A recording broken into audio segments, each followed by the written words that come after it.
Bueno gente de YouTube, hoy veremos un vídeo sobre un lugar que fue peor que Chernóbil. Sin más que decir, empecemos con el vídeo. ¿Qué fue Chernóbil? Chernóbil, o también conocido como el accidente de Chernóbil, fue un accidente nuclear sucedido en la central nuclear Vladimir Ilich Lenin a 3 kilómetros de la ciudad de Pripyat, actual Ucrania, el sábado 26 de abril de 1986. Considerado, junto con el accidente nuclear de Fukushima primero en Japón en 2011, como el más grave en la escala internacional de accidentes nucleares. Accidente mayor, nivel 7, constituye uno de los mayores desastres medioambientales de la historia. Aquel día, durante una prueba en la que se simulaba un corte de suministro eléctrico, un aumento súbito de potencia en el reactor 4 de esta central nuclear produjo el sobrecalentamiento del núcleo del reactor nuclear, lo que terminó provocando la explosión del hidrógeno acumulado en su interior. Básicamente se estaba experimentando con el reactor para comprobar si la energía de las turbinas podía generar suficiente electricidad para las bombas de refrigeración en caso de fallo hasta que arrancaran los generadores diésel. La cantidad de dióxido de uranio, carburo de boro, óxido de europio, herbio, aleaciones de circonio y grafito expulsados, 4 materiales radiactivos y o tóxicos, que se estimó fue unas 500 veces mayor que el liberado por la bomba atómica arrojada en Hiroshima en 1945, causó directamente la muerte de 31 personas y forzó al gobierno de la Unión Soviética a la evacuación repentina de 116.000 personas, provocando una alarma internacional al detectarse radiactividad en al menos 13 países de Europa Central y Oriental. Después del accidente, se inició un proceso masivo de descontaminación, contención y mitigación que desempeñaron aproximadamente 600.000 personas denominadas liquidadores en las zonas circundantes al lugar del accidente, y se aisló un área de 30 kilómetros de radio alrededor de la central nuclear conocida como zona de alienación, que sigue aún vigente. Solo una pequeña parte de los liquidadores se vieron expuestos a altos índices de radiactividad. 2 empleados de la planta murieron como consecuencia directa de la explosión y otros 29 fallecieron en los 3 meses siguientes. Unas 1000 personas recibieron grandes dosis de radiación durante el primer día después del accidente, 200.000 personas recibieron alrededor de 100 msv, 20.000 cerca de 250 msv y algunos 500 msv. En total, 600.000 personas recibieron dosis de radiación por los trabajos de descontaminación posteriores al accidente. 5 millones de personas vivieron en áreas contaminadas y 400.000 en áreas gravemente contaminadas. Hasta hoy no existen trabajos concluyentes sobre la incidencia real, y no teórica, de este accidente en la mortalidad poblacional. 6. Tras prolongadas negociaciones con el gobierno ucraniano, la comunidad internacional financió los costes del cierre definitivo de la central, completado el 15 de diciembre de 2000.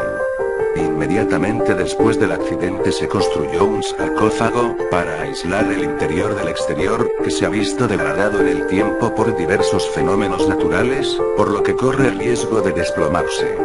En 2004, se inició la construcción de un nuevo sarcófago para el reactor. El resto de reactores de la central están activos.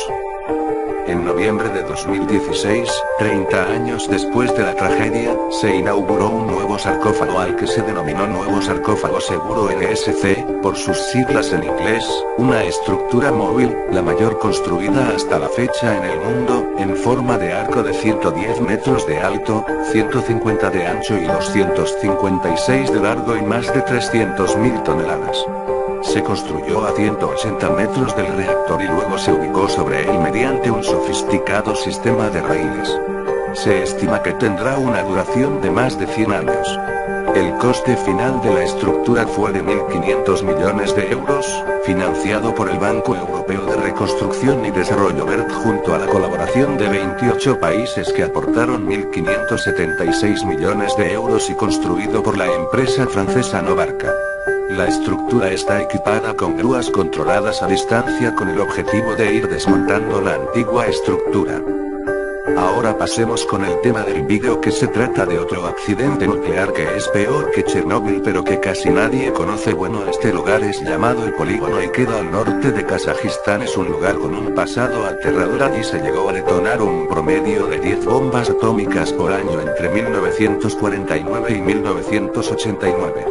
Y las consecuencias se sienten hasta hoy.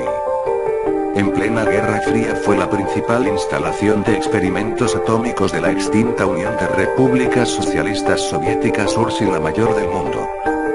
El gobierno de la URSS detonó allí 456 artefactos nucleares. Situado en la estepa kazaja de Asia Central, el polígono, cuyo nombre oficial era Sitio de Pruebas de Semipalatinsk, era tan grande como Bélgica o el estado de Maryland, en Estados Unidos.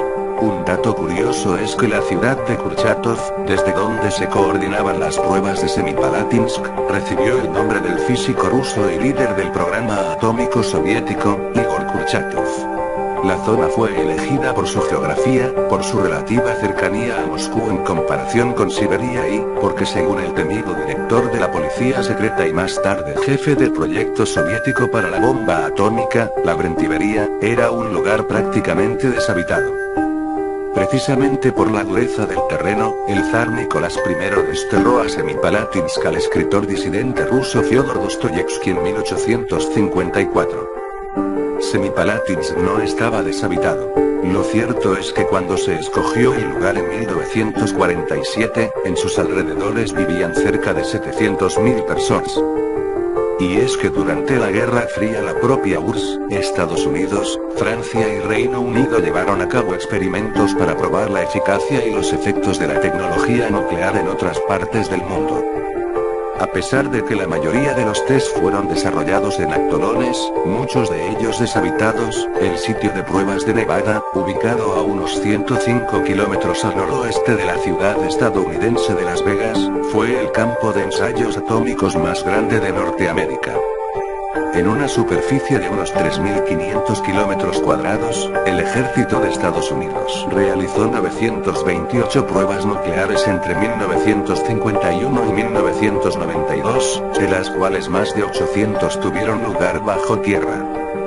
Teniendo en cuenta que en numerosas ocasiones las nubes provocadas por las bombas nucleares pudieron contemplarse a más de 150 kilómetros de distancia, en la ciudad del pecado las detonaciones se convirtieron en un espectáculo mediático. Sin embargo, en ciudades como St. Georg, sus habitantes comenzaron a sufrir los efectos de la radiación arrastrada por el viento. El final de los ensayos atómicos. Además de en Semipalatinsk y Nevada, la mayoría de pruebas nucleares realizadas durante la Guerra Fría tuvieron lugar en Nueva Zembla, Rusia y en islas del Pacífico. En la región ártica rusa se realizaron 224 pruebas entre 1955 y 1990. Allí se produjo la explosión más fuerte en la historia de la humanidad. El 20 de octubre de 1961 estalló la bomba Tsar con una potencia de más de 57 megatones. Científicos calculan que la explosión fue unas 3.000 veces más potente que la provocada por la bomba Little Boy, lanzada el 6 de agosto de 1945 en Hiroshima. La Polinesia, por su parte, se convirtió en el campo de pruebas nucleares del ejército francés. En los atolones de Fangataufa y Mururoa se lanzaron 12 y 176 bombas nucleares, respectivamente. Por su parte, el ejército de Estados Unidos llevó a cabo más de 40 detonaciones en el cercano atolón de las Islas Marshall. Una de esas explosiones fue tan fuerte que destruyó por completo el islote Helena. Bueno, gente de YouTube, eso fue todo por hoy. El próximo vídeo será sobre los datos que no conocías de Chernobyl. No olviden darle like, comenten y suscríbanse al canal para ver más contenido.